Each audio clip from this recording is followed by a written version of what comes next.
Hello guys, how are you? How was your weekend? How was your trading on Monday? Personally, I didn't get any trades on Monday.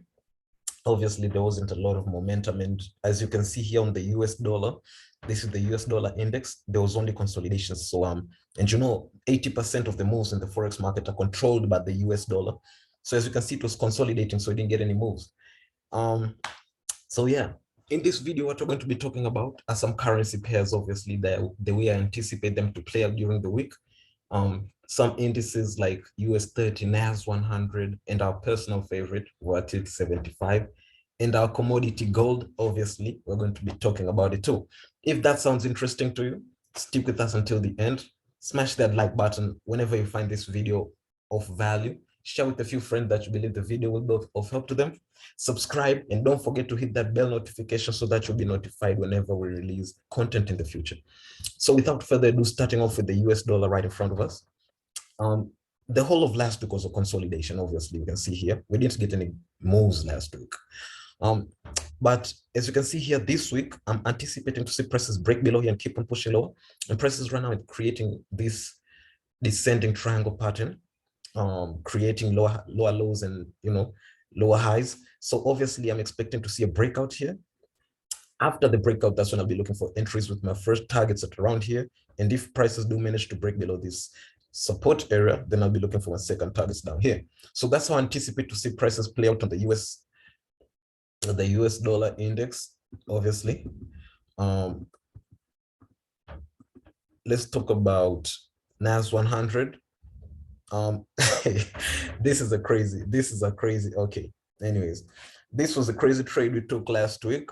We got stopped at break even, obviously. And now prices have just flown all the way about 600 pips in a direction, and prices still pushing higher.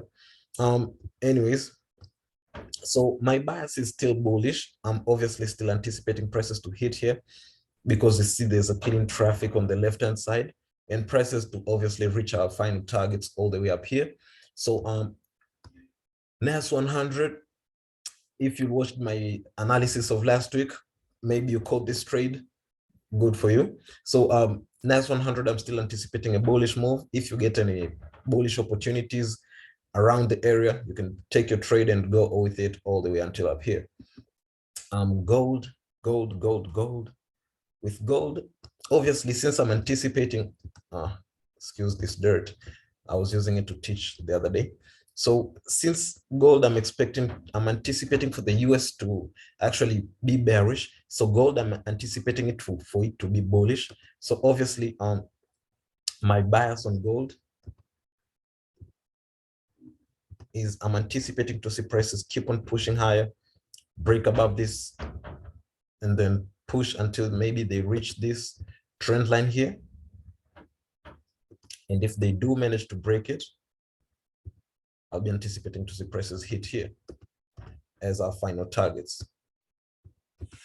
So this is what I'm anticipating to see gold play out. This is how I'm anticipating to see gold play out during this week. I'm bullish biased on gold. So this is my bias on gold. I'm bullish biased. US 30, this is GBPJPY. GBPJPY, I'm bullish biased, obviously. You can see here. Oh, we might even be looking at an opportunity right now. Let's look at the 1 hour. Okay, so this was the previous, market structure, but right now prices have created a new structure here. So that's the thing with trading. You always need to be adjusting your structures to how the markets are evolving. You shouldn't let, the previous markets determine where you actually are going to have your structures. You should always adjust them and always move them as the markets move. Right now, obviously, GJ is in this sideways channel, this pattern, I can say, is sideways ranging. It's ranging, prices are ranging. So if prices manage to break above this range, then our targets will be all the way up here.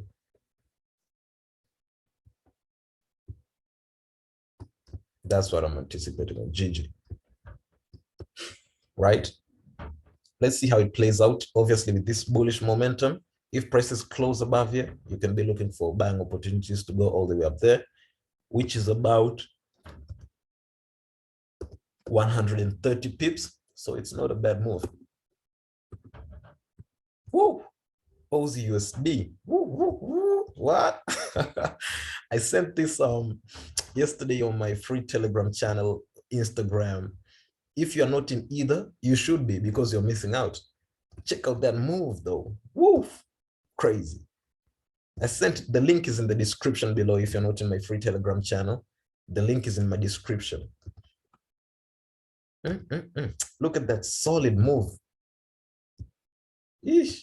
Crazy, crazy, crazy. So obviously this is the beginning of a bullish move to reach until somewhere around here. So yeah, Aussie USD, nice, nice. Okay, I did send this again as a poll to the group, how you expect to see prices play out. So it looks like prices have broken above here, and so this B won't be valid, obviously. So right now prices will be pushing higher. So that's US oil WTI. This is oil prices, obviously. So for me, I don't usually take a trade after it has already broken up like that. So probably I'll be waiting for a retest on this support area for me to look for more buying opportunities. So we're back on the US dollar here. Cool. And also it has this crazy bearish momentum. So that's nice. We haven't talked about EURUSD. Obviously, EURUSD bullish burst. So I'll be waiting to see prices break above here. I'll be taking buys after the prices have broken above this minor support area here. Obviously, it's in this ascending triangle pattern. So I'll be taking my buys after prices have broken above it. This is EURUSD. Okay, cool. So now let's look at our personal favorite, our index. Our index, we're going to look at volatility 75. Woo, look at that baby. I just love this index. Looking at it, it just makes me happy. Okay. Cool. So we have our main market structure, our resist. It was a support here, and since prices have broken below here, it has now turned into a resistance. Okay, so here we have different market structures. We can obviously term them in different ways.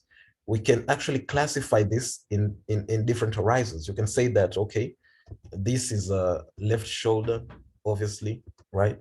You can say this was the head, this was the right shoulder, and then here, this was the neckline. So we'll be looking for a retest before we continue. You can take it as if this is a double top, obviously. So there are different ways in which this index has created opportunities to be traded this week. You can say this is the first top, this is the second top, right? And therefore, this is a double top. This was the neckline. Prices have just broken below it. I'll be looking for a retest before we continue moving down. That's another way you can trade it. Another way, which is my favorite, price action structure has just been broken. We're looking for a retest before prices, continue going low. So that's just all these biases are pointing at one thing, which means that the volatility 75 has more chances of it going short. So I'll be just waiting for a retest here on this neckline of a head and shoulders and a double top, and a retest on the market structure before we actually take our short trade here, all the way until prices reach here. So that's my bias on volatility 75. It's a bearish move on this trade, but mind you, this is a daily bias, so you can go to the lower time frames and look for better opportunities. So that's my bias for this week on my indices, currencies, and commodities. If this video has been of help, please give us that like, subscribe, hit that bell notification. And till next time, guys, this was Black speaking. Let's have a great trading week. Peace and love.